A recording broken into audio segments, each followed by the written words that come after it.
Good afternoon students. Last લેક્ચરમાં આપણે છેલ્લે એલેક્ઝાન્ડર વોન હમ્બોલ્ટ દ્વારા જે માહિતી આપેલી હતી કે જે મુજબ જાતીય વિસ્તાર તમે વધારો તો જાતિ સમૃદ્ધિ એટલે કે જાતિ વિવિધતા જે છે એ વધે છે એના વિશે ચર્ચા કરેલી હતી. આજે એક નવા ટોપિકની આપણે શરૂઆત કરવાની છે જેનું નામ છે નિવસન તંત્ર માટે જૈવ વિવિધતાનું મહત્વ.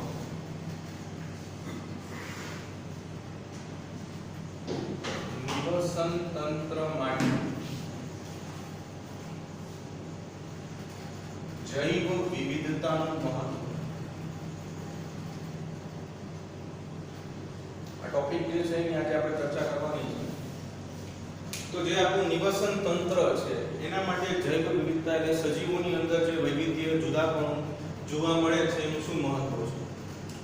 તો સૌથી પહેલા જ્યારે કોઈ પણ નિવસન તંત્ર હોય તો એ નિવસન તંત્રની કાર્ય એટલે કે જે એની કાર્ય પદ્ધતિ છે, કાર્ય વિધિ છે, ક્રિયાવિધિ છે એના ઉપર જૈવ વિવિધતા સીધી અસર કરતી હોય છે. એટલે સૌથી પહેલા આપણે લખીશું કોઈ પણ નિવસન તંત્ર માટે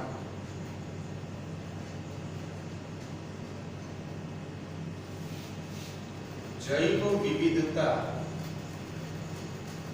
એ નિવસન તંત્રની ક્રિયાવિધિ અથવા તો કાર્યકી ઉપર અસર કરે છે.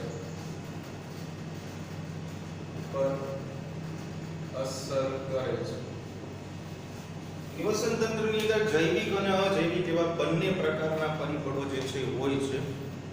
એટલે આ બધા પરિબળો ઉપર નિવસન તંત્રની અંદરના જે કંઈ પરિબળો છે એ જૈવિક પરિબળ હોય કે અજૈવિક પરિબળ હોય એની ઉપર જૈવ વિવિધતા ક્યાંક ને ક્યાંક અંશે અસર કરતી હોય છે. હવે બીજી એક વાત કે ઘણી વખત ઘણા સમય પહેલા પરિસ્થિતિકીય વિજ્ઞાન કે જે પરિસ્થિતિ વિદ્યાના જાણકારો છે એમને અમુક તાત્પર્ય જે છે અમુક માન્યતાઓ છે રજૂ કરેલી હતી. તો કેવી માન્યતાઓ રજૂ કરેલી હતી એની આપણે વાત કરવાની છે. પહેલા આપણે જે વસ્તુ સમજી ગયા છે કે નિવસન તંત્ર માટે જૈવ વિવિધતા જે છે સજીવમાં જે વૈવિધ્ય જોવા મળે છે એની કાર્યકી એટલે ક્રિયાવિધિ છે એની પર અસર કરે છે. જે મુજબ વાત કરી કે જૈવિક અને અજૈવિક કારકો છે. જૈવિક કારકોની અંદર આપણે વાત કરી કે ભાઈ ઉત્પાદકો છે, ઉપભોક્તાઓ છે, આ બધા ઉપર ક્યાંક ને ક્યાંક જૈવ વિવિધતાની અસર સૌથી વધારે છે. બીજા નંબર પર આપણે વાત કરીએ કે જે નિવસન તંત્રમાં વધુ જાતિ વિવિધતા આવેલી છે ધરાવતું નિવસન તંત્ર એ ઓછી જૈવ વિવિધતા અથવા ઓછી જાતિ વિવિધતા ધરાવતા નિવસન તંત્ર કરતા વધુ સ્થાયી છે. આ વૈજ્ઞાનિકો દ્વારા જે છે માન્યતા રજૂ કરવામાં આવેલી હતી. આ પરિસ્થિતિવિદો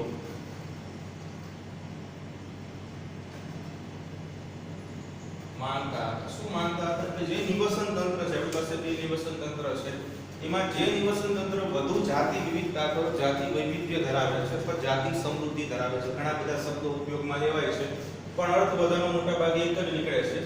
તો જે વધુ જાતિ વિવિધતા ધરાવતું નિવસન તંત્ર છે એ ઓછી જાતિ વિવિધતા ધરાવતા નિવસન તંત્ર કરતાં કેવું છે વધુ સ્થાયી છે. વધુ જાતિ વિવિધતા ધરાવતું નિવસન તંત્ર ઓછી કરતાં વધુ સ્થાયી છે. એટલે આપણે લખી શકાય કે વધુ જાતિ વિવિધતા ધરાવતું નિવસન તંત્ર અને એની સ્થાયીતા વધારે છે ઓછી જાતિ વિવિધતા ધરાવતા નિવસન તંત્ર પર.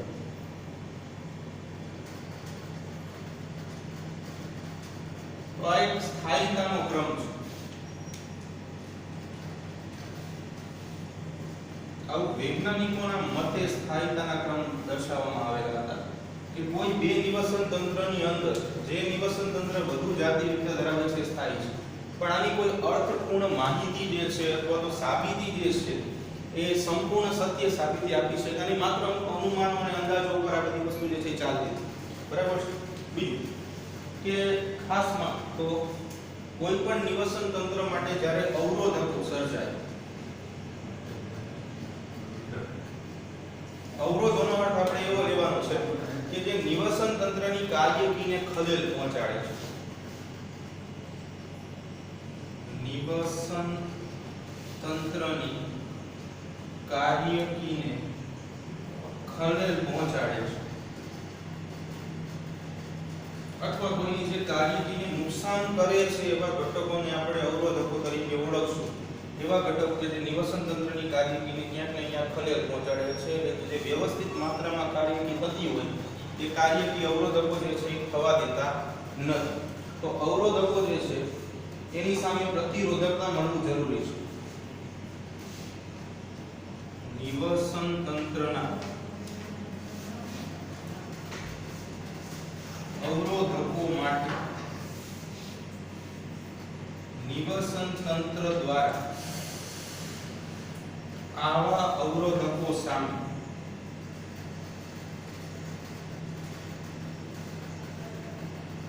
પ્રતિકારકતા મળવી જરૂરી છે.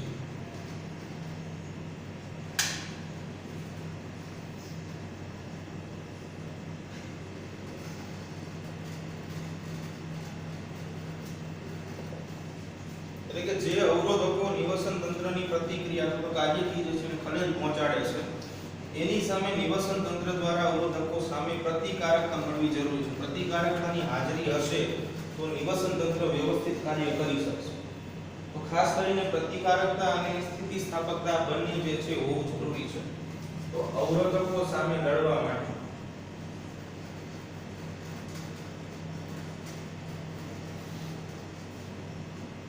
અથવા અવરોધકો સામે ટકી રહેવા માટે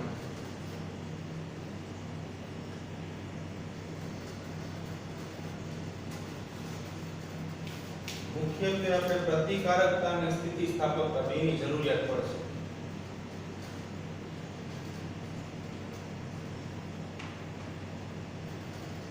તો આ બંને નિવસન તંત્રના ગુણધર્મો છે કે જો નિવસન તંત્રમાં કોઈ અવરોધકો આવે તો એની સામે પ્રતિકારકતા અને સ્થિતિસ્થાપકતા બંને હોવું જરૂરી છે.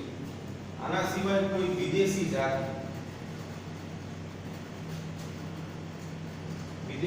જનરલી આપણે એને કહીએ છીએ કે જે જાતિ કોઈ ચોક્કસ નિવસન તંત્રની ન હોય,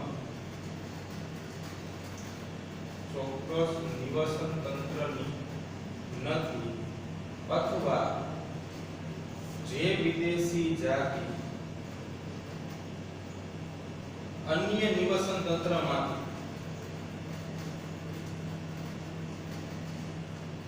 કોઈ ચોક્કસ નિવસન તંત્રમાં દાખલ થઈ છે.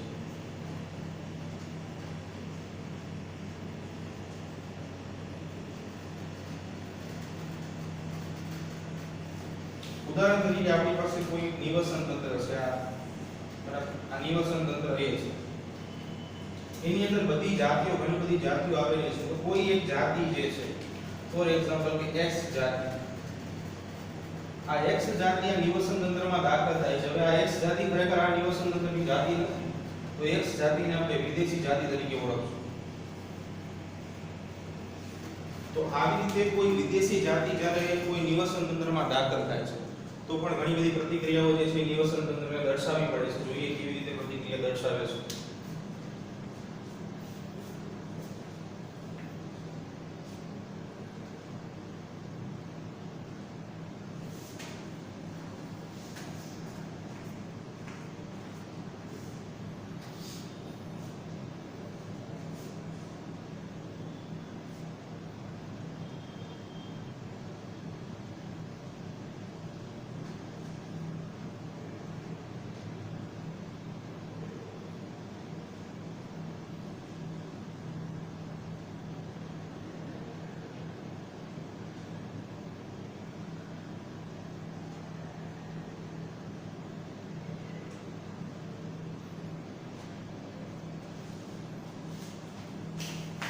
જો આપણે બે વાત કરી, જેમાં સૌથી પહેલા અવરોધકો વિશે વાત કરી કે અવરોધકો નિવસન તંત્રની કાર્યકીને સીધા અસર કરે છે. એટલે જે ચોક્કસ પ્રમાણમાં નિવસન તંત્રની કાર્યકી થતી હોય અને ચોક્કસ માત્રામાં જ્યારે નિવસન તંત્રની કાર્યકી થશે ત્યારે નિવસન તંત્ર જે છે એ સ્થિર રહેશે અથવા તો સ્થાયી રહેશે.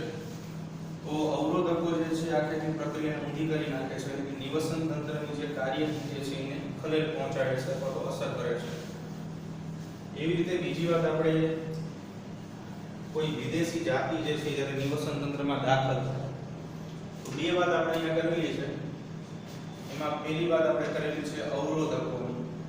હવે અવરોધકોની અંદર આપણે બે મુખ્ય કારણો રજૂ કરી શકાય. એમાં અવરોધકો જે છે એ માનવ સર્જિત પણ હોઈ શકે અને કુદરતી પણ હોઈ શકે છે.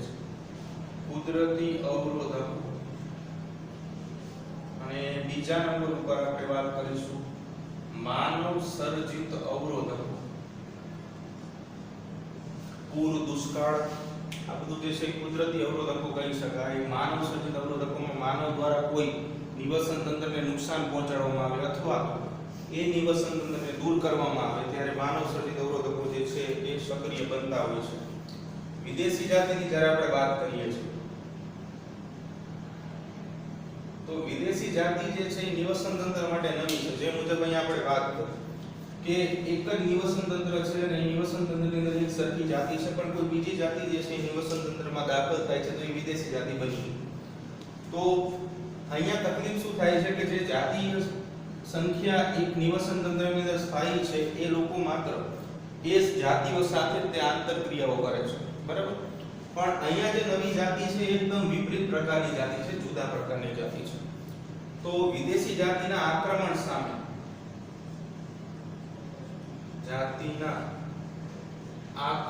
સામે અથવા વિદેશી જાતિ સાથેની સ્પર્ધામાં સ્થાનિક જાતિઓ ટકી શકતી નથી. સ્થાનિક જાતિઓ ટકી શકતી નથી અને એના કારણે શું થાય તો કે જાતિઓની સંખ્યા જે છે ધીમે ધીમે ઓછી થતી જાય. સ્થાનિક જાતિ એટલે કે ઉદાહરણ તરીકે અહીં નિવસન તંત્ર છે તો એની અંદર જે જાતિઓ રહે છે તે બધાને સ્થાનિક જાતિ કહેવાય, બરાબર. તો સ્પર્ધામાં ટકી રહેતી નથી અને આક્રમણ એવું સમજાવે છે કે નિવસન તંત્રની અંદર જે એક પ્રકારની જાતિ હતી એમને નિવસન તંત્રની અન્ય જાતિઓ સાથે જ સ્પર્ધા કરી છે. પરંતુ હવે આ વિદેશી જાતિ છે જેના વિશે અંદરની જાતિઓ જે છે કે જાણતા નથી એટલા માટે સ્પર્ધામાં આંતરિક જાતિઓ અથવા તો જે નિવસન તંત્રની ચોક્કસ જાતિ કે જેને આપણે સ્થાનિક જાતિ કહીએ છીએ સ્પર્ધામાં જીતી શકતી નથી અને એના કારણે ઘણી વખત જાતિની સંખ્યા જે છે ઓછી થાય છે અને એના કારણે જૈવ વિવિધતા પણ ઘટશે જે સીધા નિવસન તંત્રની કાર્યની ઉપર અસર કરશે. તો બે વસ્તુ આપણે વિદેશી જાતિઓ વિશે વાત કરી. હવે આપણે આવી રીતે સમજવા માટે એક પ્રયોગ આપેલો છે ડેવિડ ટીલમેનનો પ્રયોગ કે જે નિવસન તંત્રના સ્થાયીપણા માટેનો પ્રયોગ છે. ડેવિડ ટીલમેન નામના વૈજ્ઞાનિકે પ્રયોગશાળાની બહાર ભૂખંડો જમીનના ખંડો જે છે પ્રયોગશાળાની બહાર ભૂખંડો ઉપર પ્રયોગ કર્યો અને એની અંદર જે વનસ્પતિઓ હતી તેની સંખ્યા જે છે એ માપી લીધી. એટલે એમને એવું દર્શાવ્યું કે કુલ જૈવ ભારમાં વર્ષે ઓછો ફેરફાર પ્રસ્તુત કરે છે આ ભૂખંડોની અંદર જે વનસ્પતિઓ ઉગતી આ વનસ્પતિઓ જે જૈવ ભાર બનાવતી એમાં વર્ષે ઓછો ફેરફાર થાય છે. વર્ષે જૈવ ભારમાં ઓછો ફેરફાર પ્રસ્તુત કરે છે. જૈવ ભાર શું લેવાનો? તો જો જૈવ ભાર એટલે બાયોમાસની આપણે જ્યારે વાત કરી છે વનસ્પતિ માટે તો વનસ્પતિઓ પ્રકાશ સંશ્લેષણની પ્રક્રિયા દર્શાવે છે અને પ્રકાશ સંશ્લેષણની પ્રક્રિયાની અંતિમ નિપજ જે છે એ ગ્લુકોઝ છે. તો વનસ્પતિ માટે શુષ્ક માત્રામાં જે ગ્લુકોઝનો જથ્થો જે છે એ શુષ્ક માત્રામાં ગ્લુકોઝનો જથ્થો એ વનસ્પતિ માટેનો જૈવ ભાર કહેવાય બાયોમાસ. તો ડેવિડ ટીલમેને ભૂખંડો ઉપર વનસ્પતિઓનો ઉછેર કરીને એના જૈવ ભારની માપણી કરી અને એ જૈવ ભારના આધારે એમને સમજાયું કે વર્ષે જૈવ ભારમાં ઓછો ફેરફાર જે છે એ પ્રસ્તુત થાય છે અને એમને એવું સમજાયું કે વધતી જતી જૈવ વિવિધતા ઉત્પાદકતામાં વધુ ફાળો આપે છે. અંતિમ તારણ જે છે આપણું વધતી જતી જૈવ વિવિધતા ઉત્પાદકતામાં વધુ ફાળો આપે છે. બે પોઈન્ટ સમજવા અગત્યના છે કે જો જૈવ વિવિધતા વધે તો ઉત્પાદકતામાં ફાળો કેવી રીતે વધે. જો અહીંયા આપણે સમજાવીએ કે આપણી પાસે બે નિવસન તંત્ર છે. એક નિવસન તંત્ર એ છે, બીજું નિવસન તંત્ર બી છે. બે નિવસન તંત્રની અંદર આપણે એકમાં ઓછી જૈવ વિવિધતા દર્શાવશું અને એકમાં વધારે જૈવ વિવિધતા દર્શાવશું. અહીંયા જે મુજબ ડેવિડ ટીલમેને પ્રયોગ કર્યો હતો એવી જ રીતે આપણે વનસ્પતિની વિવિધતા દર્શાવીએ. તો ફોર એક્ઝામ્પલ કે અહીંયા માત્ર 5 અલગ અલગ પ્રકારની જૈવ વિવિધતા ધરાવતી જાતિઓ છે. 1 2 3 4 અને 5. એની સામે અહીંયા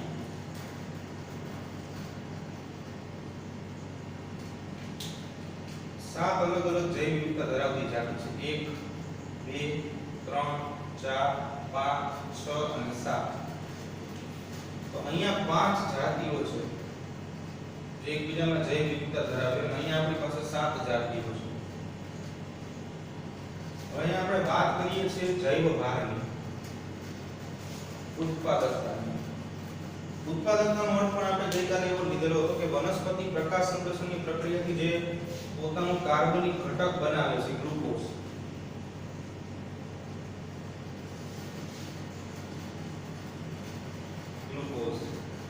C6H12O6. તો આજે બનતો ગ્લુકોઝ જે છે વનસ્પતિ માટે ઉત્પાદકતા કહેવાય. અને નિવસન તંત્ર ચેપ્ટરની અંદર પણ જ્યારે આપણે ઉત્પાદકતાની વાત કરેલી ત્યારે આપણે સમજેલા હતા કે જેમ જેમ વનસ્પતિઓની સંખ્યા વધારે હશે, સંખ્યા વધુ, એમ ઉત્પાદકતા જે છે એ વધુ. તમારી પાસે 5 વનસ્પતિ છે, સામે 7 વનસ્પતિની જાતિ છે. બધાને યોગ્ય માત્રામાં સૂર્યપ્રકાશ, યોગ્ય માત્રામાં પાણી મળે છે, વાતાવરણમાંથી યોગ્ય પ્રમાણમાં CO2 કાર્બન ડાયોક્સાઇડ પણ ગ્રહણ કરે છે.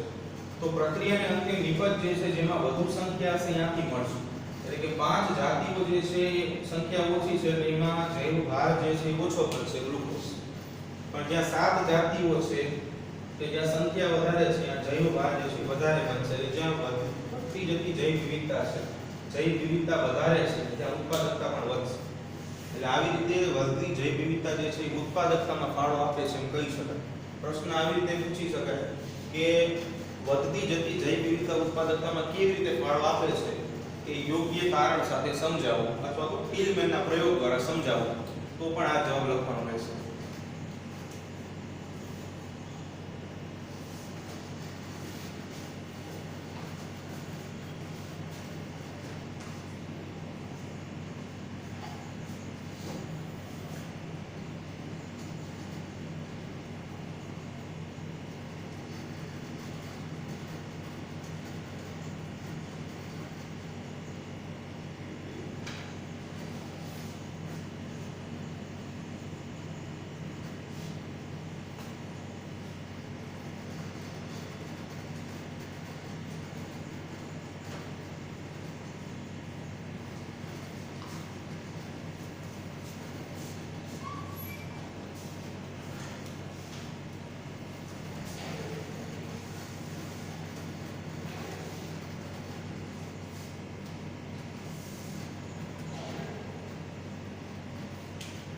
જો આગળ હવે આપણે મહત્વની અંદર જ એક બીજી વાત સમજવાની છે કે અત્યાર સુધી આપણે મહત્વ સમજી ગયા છીએ કે વધતી જતી જૈવ વિવિધતા ક્યાંક ને ક્યાંક અંશે ઉત્પાદકતા જે છે અથવા તો વનસ્પતિઓના જૈવ ભાર જે છે એમાં યોગ્ય ફાળો આપે છે.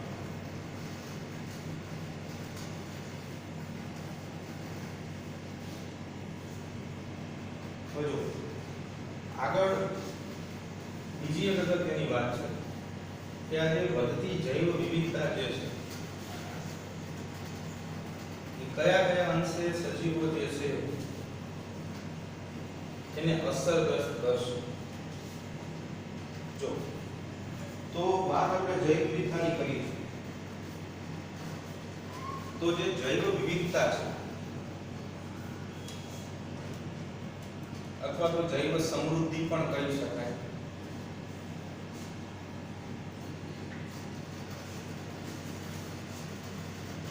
તો આ જે છે માત્ર નિવસન તંત્રને તંદુરસ્ત રાખવાનું કામ નથી કરતું.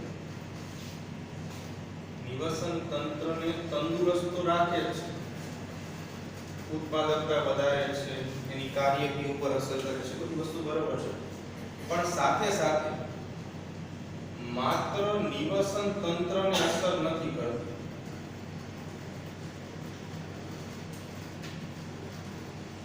પરંતુ પૃથ્વી ઉપરની જે જૈવ વિવિધતા છે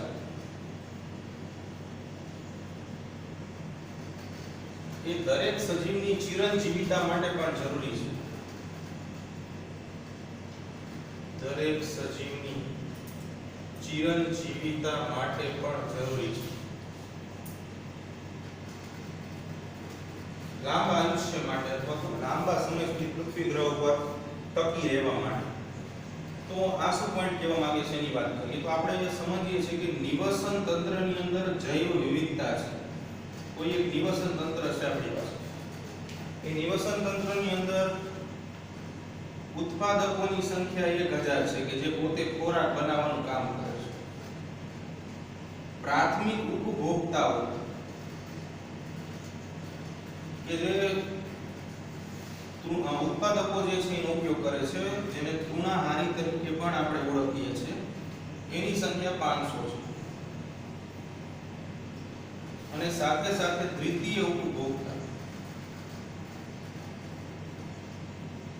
કે જેને આપણે માંસાહારી તરીકે ઓળખીએ છીએ, એની સંખ્યા ઉદાહરણ તરીકે 100 છે. તો ઇન શોર્ટમાં આને આપણે ધારી લો કે આ બધી જે છે એ કોઈ નિવસન તંત્ર માટેની જૈવ વિવિધતા છે. આનો અર્થ એવો થયો કે નિવસન તંત્ર જે છે આ કોઈ શૃંખલા બનાવશે, ઉદાહરણ તરીકે પોષણ શૃંખલા બનાવે છે અથવા તો આહાર શૃંખલા બનાવે છે.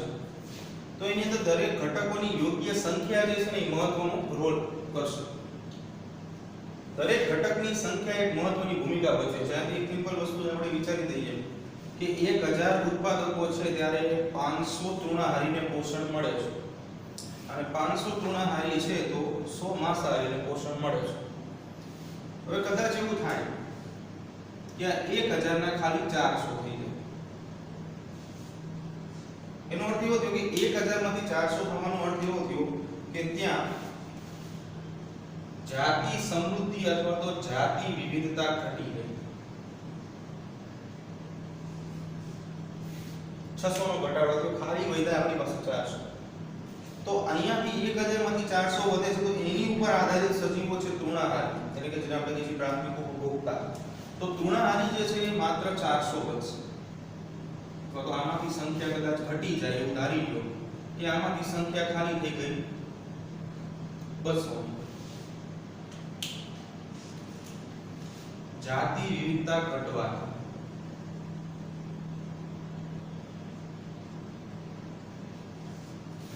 તો એની અસર જે છે એ સીધી એના પછીના ઘટક એટલે કે માંસાહારી એટલે કે દ્વિતીય ઉપભોક્તા પર પડશે.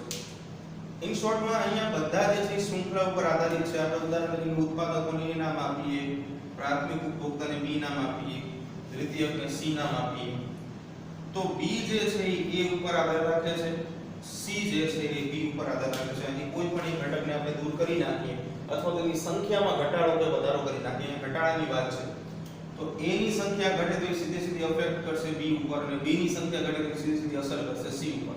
એટલે કે નિવસન તંત્રની અંદર જો સજીવોને લાંબી ચિરંજીવિતા પ્રાપ્ત કરવી હોય તો નિવસન તંત્રમાં જૈવ વિવિધતા જે છે એ હોવી જરૂરી છે. હવે દિવસે ને દિવસે નિવસન તંત્રની જૈવ વિવિધતા જે છે એ ઘટતી જાય છે. તો જૈવ વિવિધતા ઘટવાના ઘણા બધા કારણો છે, કુદરતી કારણો પણ છે અને માનવ સર્જિત કારણો પણ છે. જૈવ વિવિધતા ઘટવાના કારણો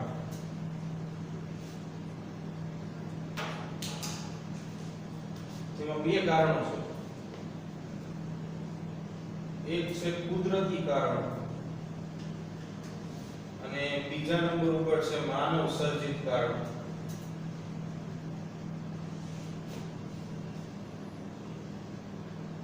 કુદરતી ઘટનાઓ ઉપર આધાર રાખે.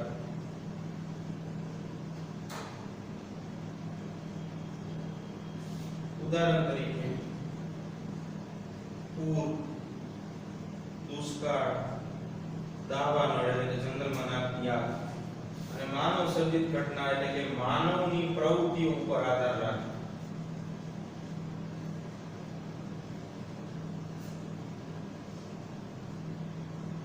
જેમાં ખાસ કરીને જંગલો દૂર કરવા મોટા મોટું કારણ છે, અથવા તો જંગલની જમીનનો માનવ સર્જિત કાર્ય માટે ઉપયોગ.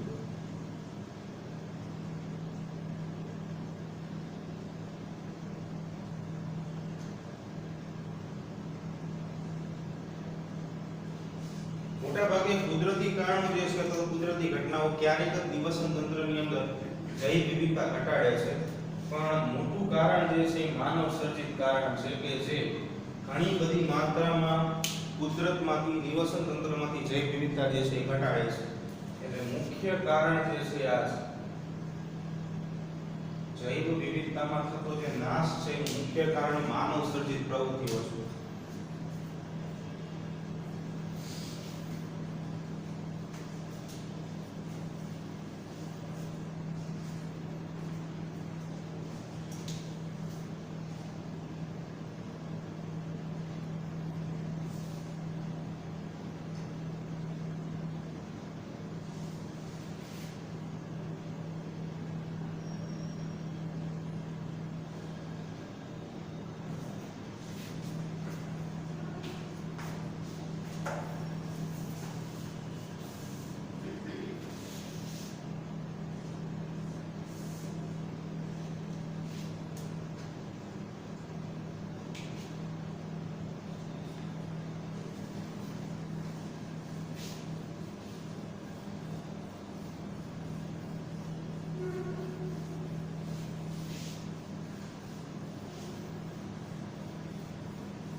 તમને એક ઉદાહરણ દ્વારા સમજાવે છે કે કદાચ જૈવ વિવિધતા જે છે એ ઘટે તો નિવસન તંત્ર પર કેવી રીતે અસર કરે છે. જે મુજબ આપણે વાત કરી કે મુજબ તે આગળ પણ ચર્ચા કરેલી છે. એમાં કીડીનું ઉદાહરણ લઈને આપણને સમજાયું છે કે પૃથ્વી ઉપર જો કીડીની જાતિઓની સંખ્યામાં ઘટાડો થાય તો કેવો ફેરફાર થઈ શકે છે. તો પૃથ્વી ઉપર કીડીની જાતિઓ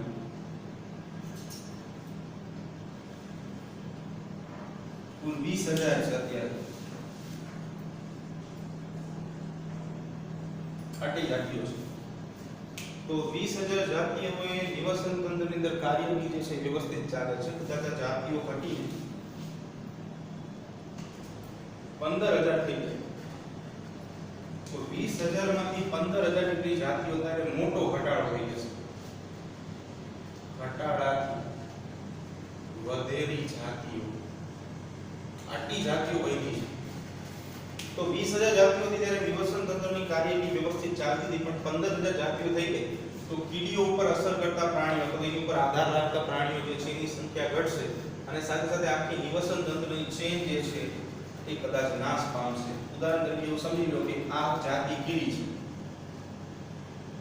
એની ઉપર કોઈ બીજી જાતિ આધાર રાખે છે ડી, એની ઉપર કોઈ ત્રીજી જાતિ આધાર રાખે છે સી, એની ઉપર કોઈ ચોથી જાતિ આધાર રાખે છે ડી. તો કીડીની સંખ્યા ઘટી ગઈ તો એને અસર કરતા પ્રાણીની સંખ્યા ઘટવાની સંભાવના છે. આ પ્રાણીની સંખ્યા ઘટે તો એની ઉપર આધાર રાખતા પ્રાણીની સંખ્યા પણ ઘટવાની સંભાવના છે.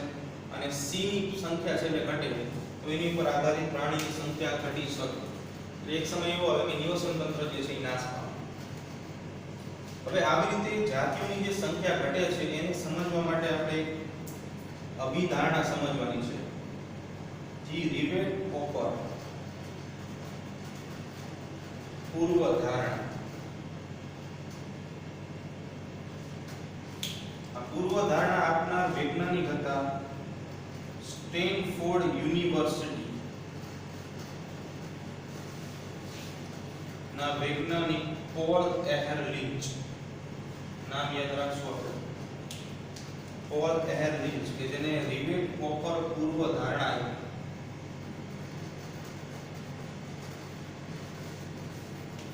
પોલ એહરલિચે એક ઉદાહરણ આપ્યું છે આપણને અને એના દ્વારા આખી પૂર્વધારણા જે છે એ સમજાવેલી છે. એટલે ઉદાહરણ સમજવું જરૂરી છે અને સાથે સાથે આપણે સમજતા પણ જઈશું.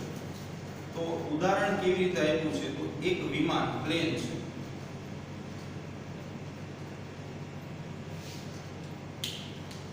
આ વિમાન એટલે આખે આખું નિવસન તંત્ર. પૃથ્વી પણ ધારી શકો છો, એ નિવસન તંત્ર આપણે ધારી. એક વિમાનને આખું મોટું એવું નિવસન તંત્ર ધારી લે છે આપણે. હવે આ વિમાન જે છે એ જ્યારે બનેલું છે તો એની અંદર ઘણી બધી ખીલીઓ વપરાયેલી છે, સ્ક્રૂ વપરાયેલા છે, બરાબર. તો રિવેટ અને કોપર એવો શબ્દ વાપર્યો છે, અહીંયા આપણે ખાલી ખીલીઓ લખી છે. તો એ ખીલીઓ એટલે જાતિઓ સમજો. આ નિવસન તંત્રની અંદર આવેલી જાતિઓની સંખ્યા. અને એ વિમાનની અંદર બેસેલા મુસાફરો એટલે એને મનુષ્ય ધારી લે.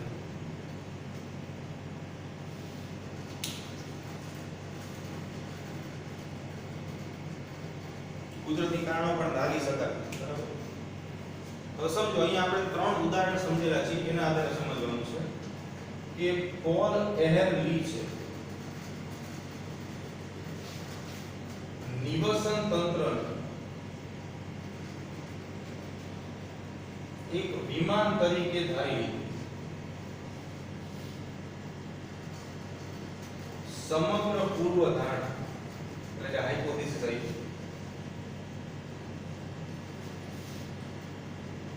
ખીલીઓ તરીકે, ખીલીઓ કે છે વિમાનની રચનામાં વપરાયેલી છે.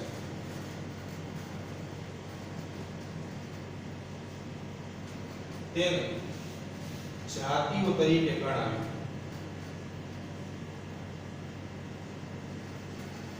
બરાબર. હવે કોઈ વિમાન છે જેની અંદર ઘણી બધી માત્રામાં ખીલીઓ વપરાયેલી છે, નાખે એવું વિમાન ભર્યું છે. હવે કોઈ એક મુસાફર આવે છે, એ આવી એક ખીલી કાઢી નાખે છે, બરાબર. તો આવી રીતે ઘણા બધા મુસાફરો આવશે. દરેક મુસાફર જો કદાચ એક એક ખીલી કાઢે તો શું થાય કે થોડા સમયની અંદર અથવા તો લાંબા સમયગાળા બાદ આખે આખું વિમાન જે છે એ નષ્ટ થઈ જાય, પૂર્ણ થઈ જાય. તો એ જ વસ્તુ જે છે આપણા નિવસન તંત્રમાં છે, બરાબર. કે વિમાન આખું નિવસન તંત્ર છે, એની અંદર જે વપરાયેલી ખીલીઓ છે એ બધી જાતિઓ છે. દરેક વ્યક્તિ જો કદાચ એક એક જાતિના નાશનું પણ કારણ બનશે તો ઓછા સમયગાળાની અંદર આખે આખું નિવસન તંત્ર જે છે એ નાશ પામશે. હવે એની અંદર કદાચ એવું વિચારીએ કે કદાચ જે એન્જિનની ખીલીઓ છે કે જે મૂળ પાયાની જાતિઓ છે કે જેના વગર આગળની જાતિઓનું કોઈ અસ્તિત્વ જ નથી, તો કોઈ વ્યક્તિ આવી એન્જિનની ખીલીઓને સૌથી પહેલા દૂર કરી નાખે તો વિમાન જે છે એ ખૂબ જ ઓછા સમયગાળાની અંદર નાશ પામશે. એટલે કે કહેવાનો અર્થ એવો થાય કે પાયાની જાતિઓ કે જેના વગર નિવસન તંત્રનું અસ્તિત્વ જ નથી, કે જેના દ્વારા જ નિવસન તંત્ર આખું સર્જાયેલું છે, આવી જાતિઓ જો કોઈ વ્યક્તિ નાશ કરી નાખે છે અથવા તો કોઈ માનવ પ્રવૃત્તિઓના દ્વારા આવી જાતિ નાશ પામે છે તો નિવસન તંત્ર ખૂબ જ ઝડપથી નાશ પામશે. બરાબર. એટલે કે મુસાફિરો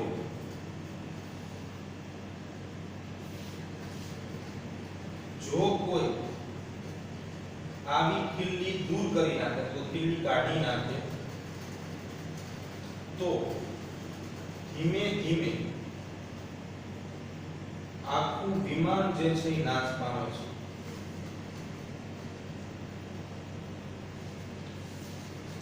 એટલે કે આ ખીલીઓ અથવા તો રિવેટ એટલે કે જાતિઓ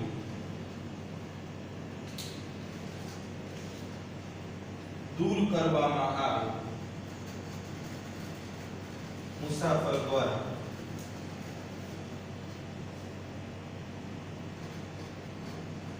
તો જાતિઓ દૂર થવાથી લાંબા ગાળે નિવસન તંત્ર જે છે એ નાશ પામે,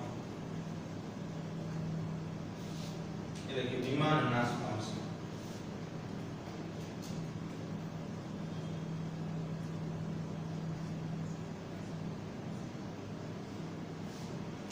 આપણે જે મુજબ વાત કરી કે એન્જિનની ખીલીઓ કદાચ દૂર કરી નાખે,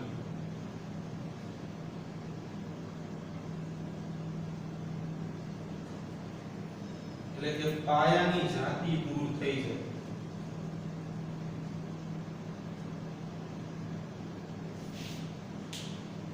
તો શું થાય?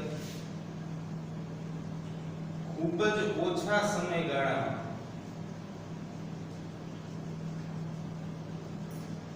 સમગ્ર નિવસન તંત્ર નાશ પામે.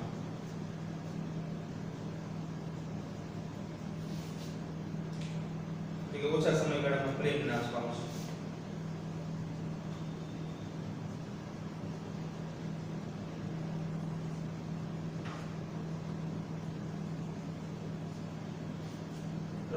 ત્યાંથી રિબેટ પોપર પૂર્વ ધારણા કે વિમાન અને ખીલીઓના ઉદાહરણ દ્વારા આપણે જાતિઓ અને નિવસન તંત્ર, જાતિઓની સંખ્યામાં કઈ રીતે ઘટાડો થાય અને એના આધારે નિવસન તંત્ર ઉપર અસર કરે એ સમજાય.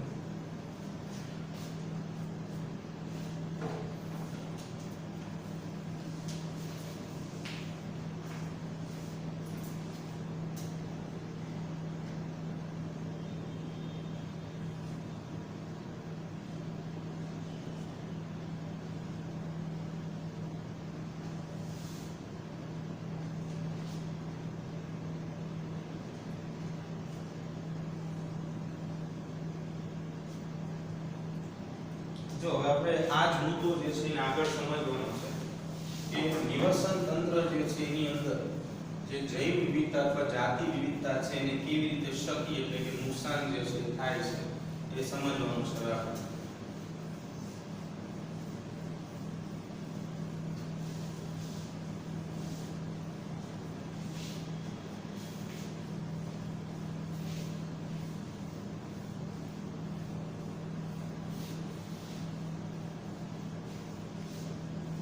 આપણે હમણાં જોયું કે ઘણા બધા એના નિવાસ સ્થાનો જે છે એના નાશ થવાના કારણો છે. એમાં કેટલાક માનવ સર્જિત છે અને કેટલાક કુદરતી છે, પણ મોટા ભાગે માનવ સર્જિત કારણો જે છે એ વધુ માત્રામાં અસરગ્રસ્ત કરે છે.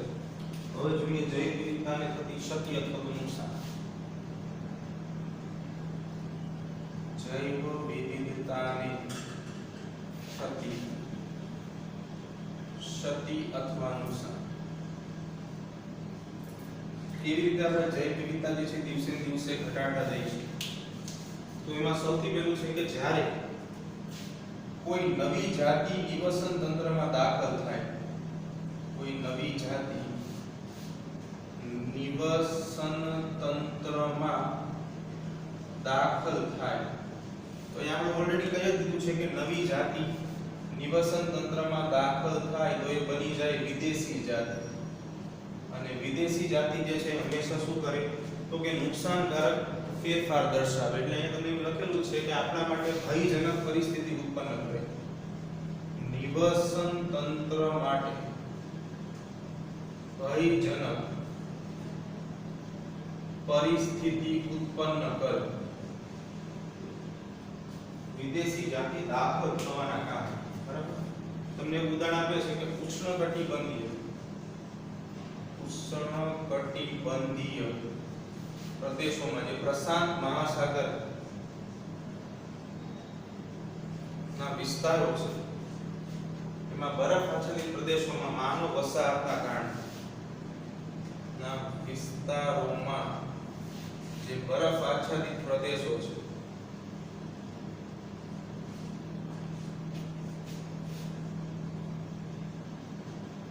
ઘણી બધી જાતિઓ ઘટી જાય છે.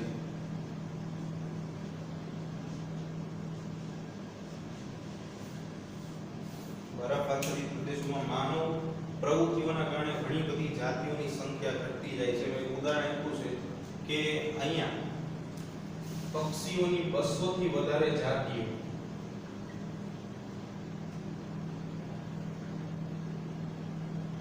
લુપ્ત થઈ ગઈ છે.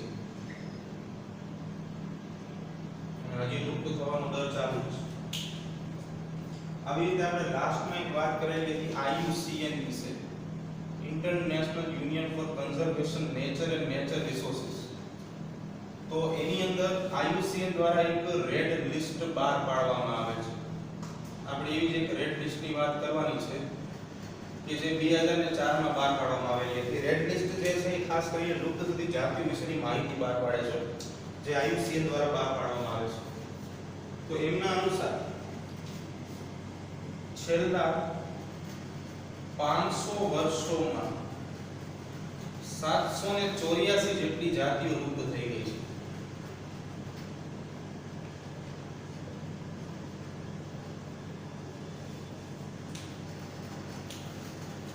500 વર્ષોમાં 784 જેટલી જાતિઓ જે છે તે લુપ્ત થઈ ગઈ છે, જેની અંદર 333 પૃષ્ઠવંશીઓની જાતિ છે, 338 પૃષ્ઠવંશીઓની જાતિ, સાથે સાથે 359 અપૃષ્ઠવંશીની જાતિ, અપૃષ્ઠવંશીની જાતિ અને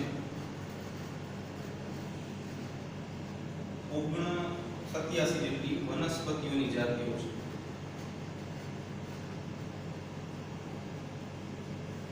આ બધી જે છે લુપ્ત થઈ ગઈ છે. કેટલાક પ્રાણીઓના નામ છે. ડોડો, આ પ્રાણી જે છે આફ્રિકામાં લુપ્ત થઈ ગયું છે. આના સિવાય બીજા નંબર ઉપર ડોડો મોરેસિયસ, વેગા આફ્રિકામાં, સ્ટીલર સી કાઉ રશિયામાં લુપ્ત થઈ ગયેલા પ્રાણીઓ છે. આના સિવાય ટાઈગર સિંહ ઓસ્ટ્રેલિયામાંથી લુપ્ત થયેલ પ્રાણી છે.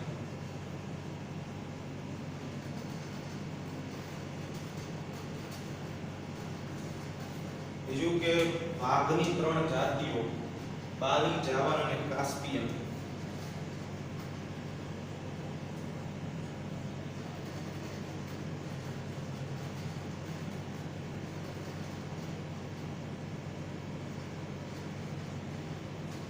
આ પણ લુપ્ત થઈ ગઈ છે. છેલ્લા 20 વર્ષોની અંદર 27 જેટલી જાતિઓ જે છે એ લુપ્ત થઈ ગઈ છે. વિશ્વમાં છેલ્લા 20 વર્ષની અંદર 27 જેટલી જાતિઓ લુપ્ત થઈ ગઈ છે અને હાલમાં પણ ઘણી બધી જાતિઓ લુપ્ત થઈ રહી છે. બહુ મોટા આંકડા કહેવાય. અને વિશ્વવ્યાપી આખા વિશ્વની વાત કરીએ, વિશ્વવ્યાપી કુલ 15,500 જાતિઓ લુપ્ત થવાના આરે છે, જે નજીક છે લુપ્ત થવાના. અને આ 15,500 ની અંદર 12% પક્ષી, 23% સસ્તન,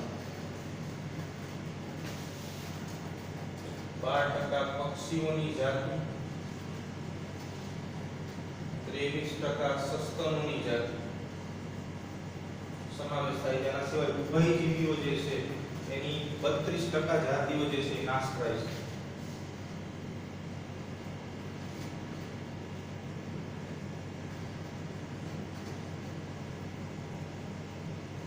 જે નાશના આરે છે.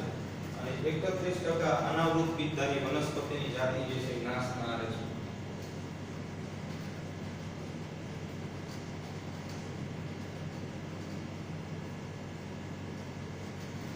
ઘણા મોટા આંકડા કહી શકાય કે જે નાશના આરે છે. તો આજે બસ આપણે આટલું રાખીશું, બાકીનું આવતા લેક્ચરમાં જોઈ લઈશું.